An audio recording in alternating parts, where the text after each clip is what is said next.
Hello and welcome to Press TV's debate. I'm Marzia Hashimi. Thanks so much for being with us.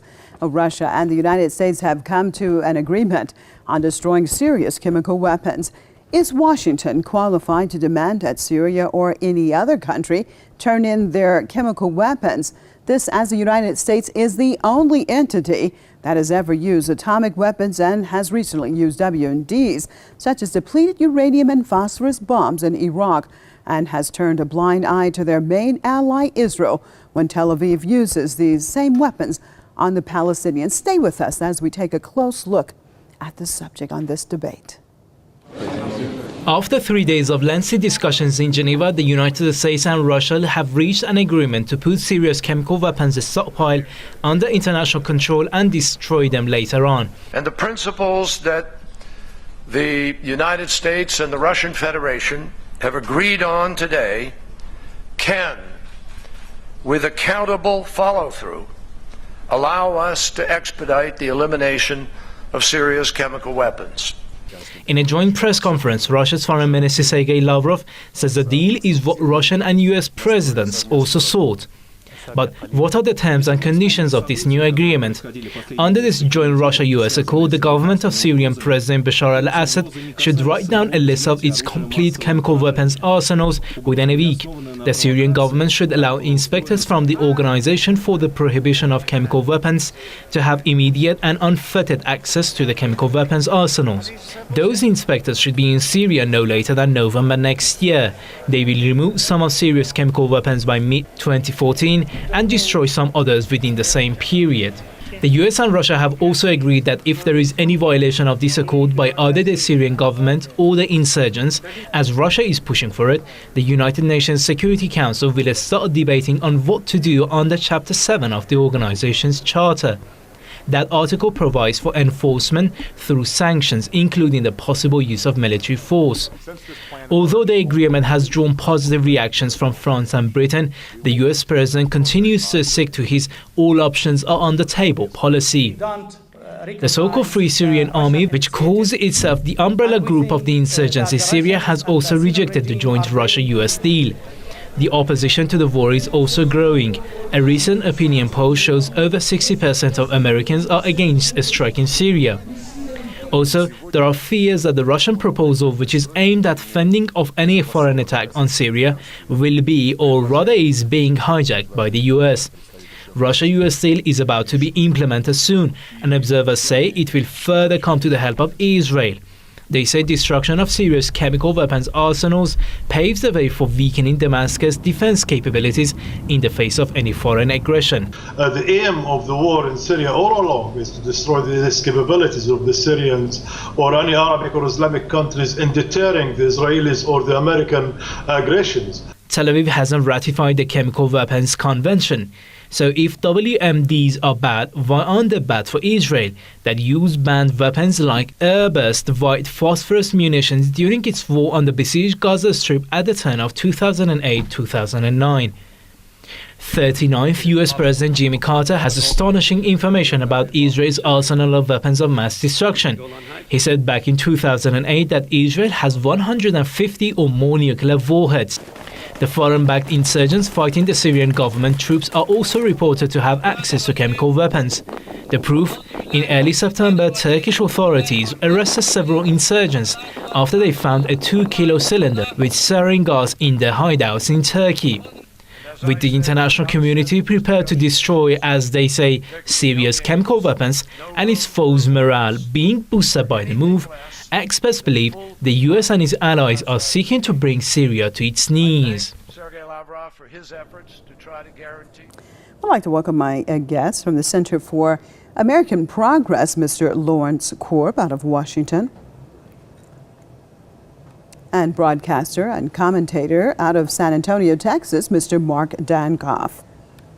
Thank you both for being with us. Well, let's start this off in Washington with Mr. Korb. Do you think that this agreement is a positive step forward?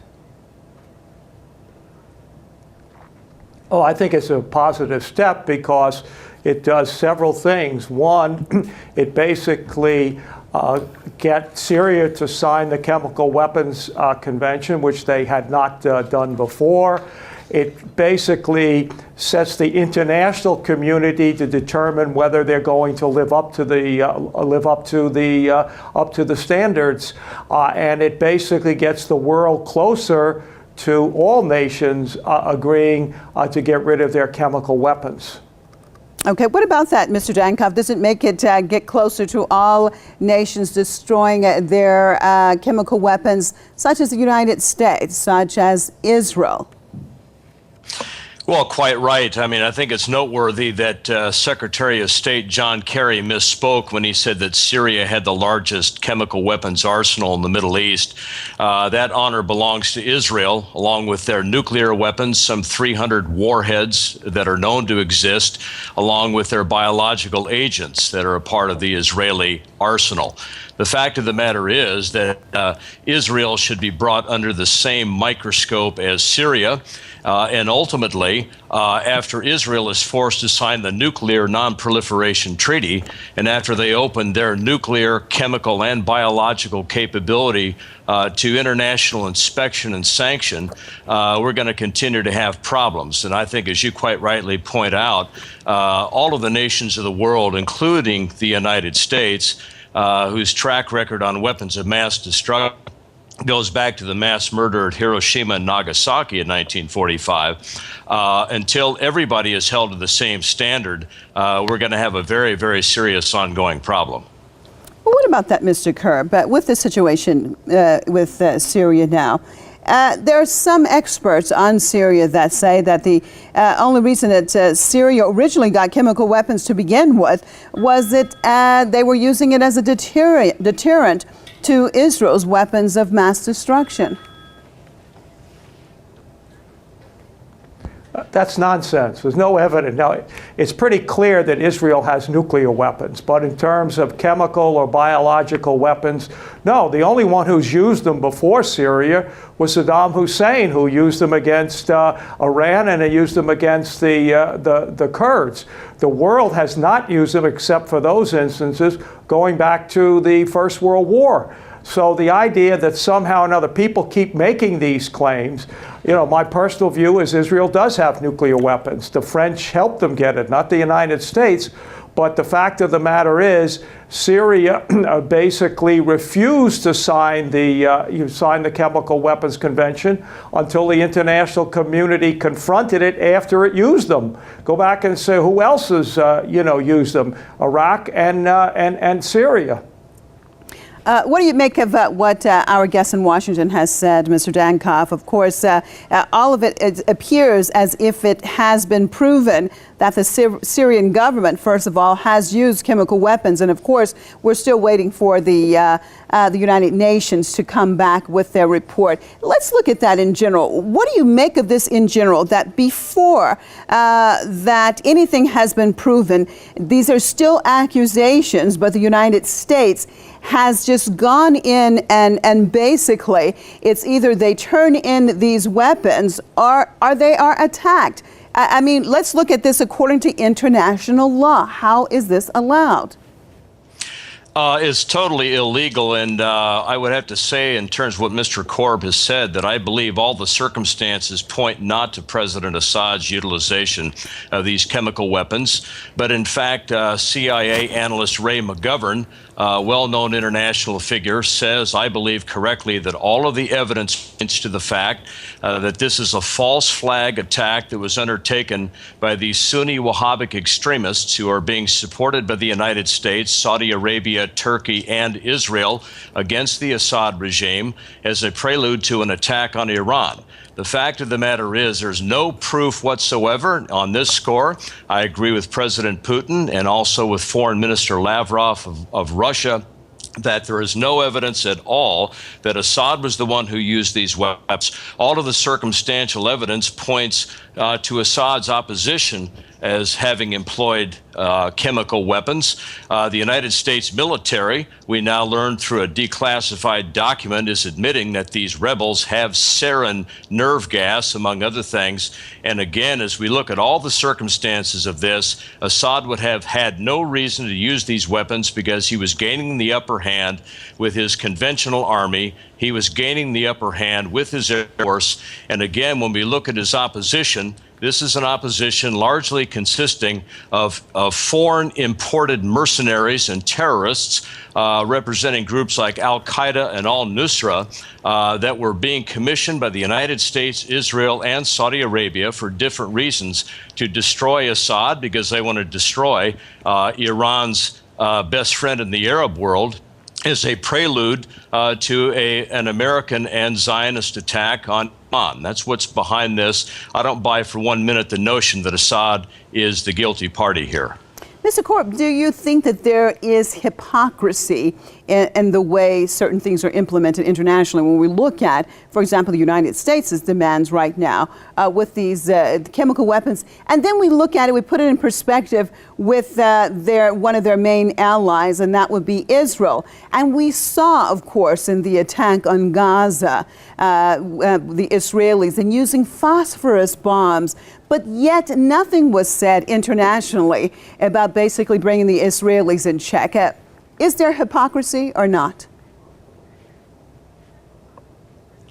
No, and again, Israel did not use chemical weapons in Gaza. The people in Gaza attacked them first, which I think is the key thing here. And from the UN, we're going to find out who used the weapons. Every indication I have from the United Nations is when they come in with their report, they're going to say it was Assad that used them. Because if you take a look at the rebels there, they don't have the means to use them.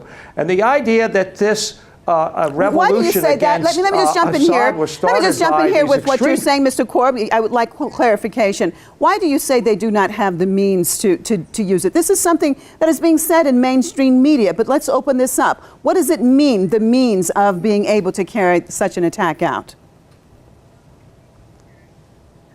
Okay, first of all, you have to have them. Then you have to have the delivery systems, the rockets, and that they use them. The rebels do not have this type of equipment. They want it, but they're getting it, particularly from the United States. And the idea that this revolution against Assad was started by, no, it was the common ordinary people who basically started this. And then Assad used violent means, just like his father did, slaughtering tens of thousands of people. Then the extremists came in. And the United States has been criticized for not supplying the equipment, to either side. Right now, we are vetting it to make sure it goes to the Free Syrian Army rather than these extremist groups. But this was not started. This was started by the Syrian people, just like the Egyptian people and the people in Tunisia, who are basically saying we've been ruled too long by a group that's worried only about themselves rather than the good of all of the people. Okay, Mr. Dankof, what do you make of that? As I said, this is something that is being repeated and repeated in the mainstream media, that the insurgents do not have any means of being able to carry out chemical attacks. Well, in the first place, Carla Del Ponte, who was the former Attorney General of Switzerland, who has been a part of this UN effort to inspect what's been going on in Syria, has seconded what Ray McGovern has already said, and that is that all of the evidence points to these rebels that are opposing Assad as being the people that have utilized the chemical weapons. The fact of the matter is, when you look at the types of chemical weapons that were apparently used, these were so-called homemade weapons, certainly not being capable of being delivered over a geographic area by some sort of a delivery system, but infinitely capable of being utilized in the fashion that they were in the outskirts of Damascus, where some 1,400 people are believed to have died. Again, I think that what Del Ponte has said is suggestive here. What Ray McGovern has said is suggestive here. And the fact of the matter is that when you look at the 2 million Christians in Syria who are in between the Alawite Shiites and the Sunnis in civil war, virtually all of these Christian people support President Assad.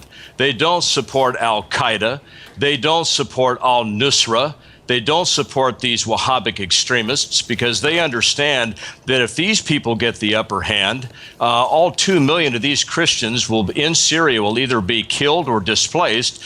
And Vladimir Putin and Mr. Lavrov also understand that they want no part of this sort of Wahhabic extremism threatening their situation in the southern part of Russia. There's a great deal that's at stake in this, and certainly when we look at the history of the nation of Israel, going all the way back to their Menachem Begin's bombing of the King David Hotel in the late 1940s, the Deir Yassin slaughter in Palestine, not to mention everything that Israel has done since then. This is a state that was founded through the explicit utilization of terrorism. This is a state that continues to undertake criminal acts, not simply in Gaza and on the West Bank and in East Jerusalem, but in Israel's employment of the Mujahideen-e-Khalq to assassinate Iranian nuclear scientists, just as one example. Do we want a regime like that in possession of nuclear weapons? Do we want a regime like that in possession of the chemical weapons and the biological weapons that both Ray McGovern and Gordon Thomas indicate that Israel is in possession of?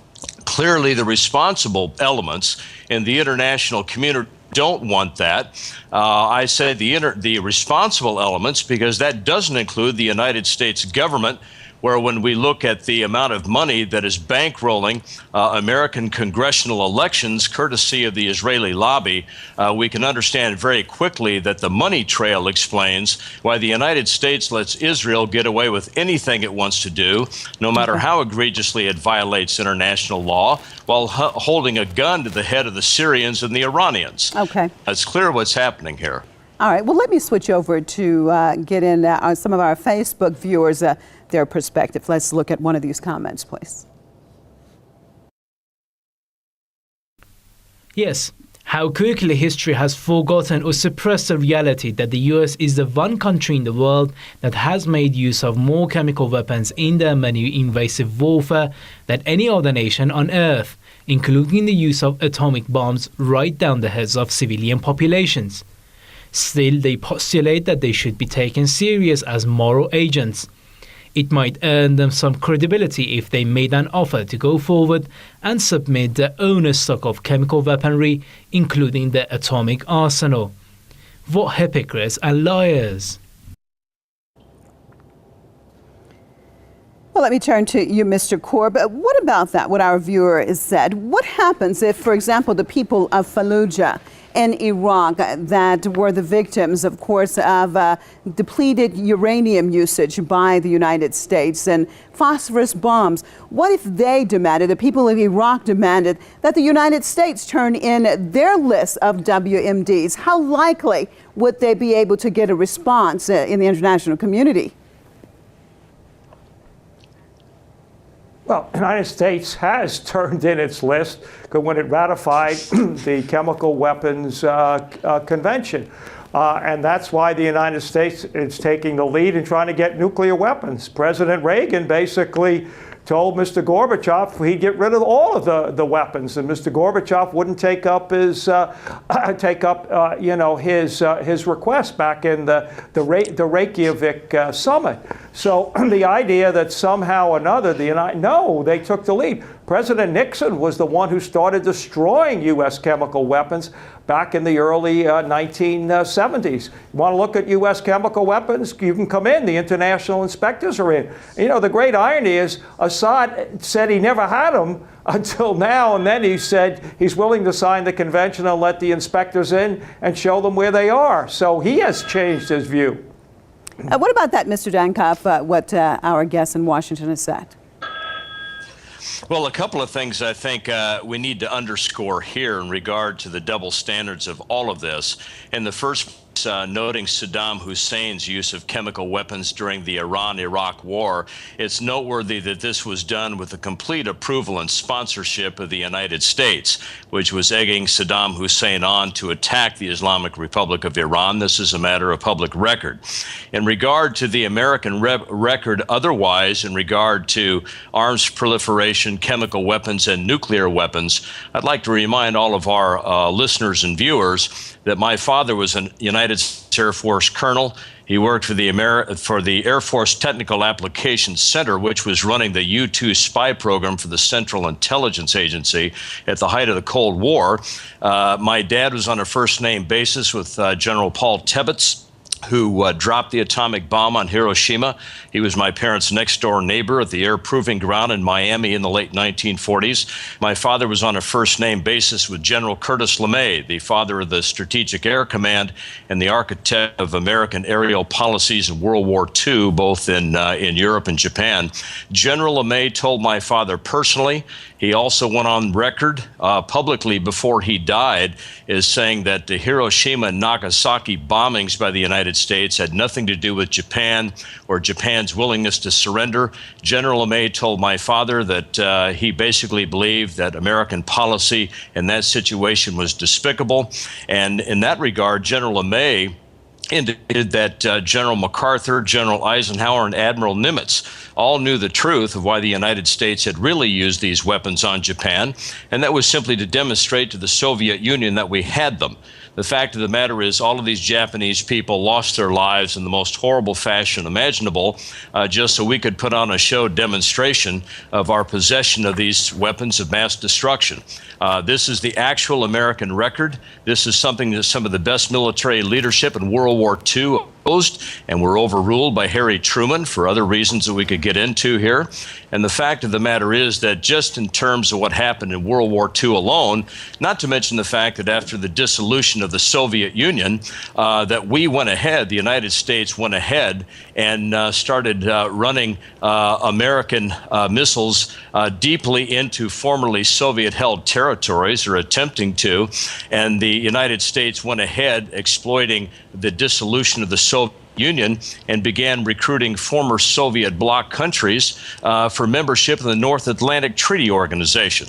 This is, I think, the actual American record on this sort of thing, and it has no credibility whatsoever with the international community that we have now reached this impasse on Syria, and the United States and John Kerry and Barack Obama, not to mention many of their Republican colleagues, simply don't want the public finding out and understanding how lamentable our own record really is. All right, and on that note, I'd like to thank both of our guests for being with us. Center for American Progress, Mr. Lawrence Korb out of Washington, and broadcaster and commentator, Mr. Mark Dankof out of San Antonio, Texas. Thank you. Appreciate you both being with us, and as always, viewers, we appreciate you being with us. Make sure you join us right here, same time, same place tomorrow for another debate right here at Press TV. I'm Marzieh Hashemi signing out. For myself and all the crew here in Tehran, thank you so much, and goodbye.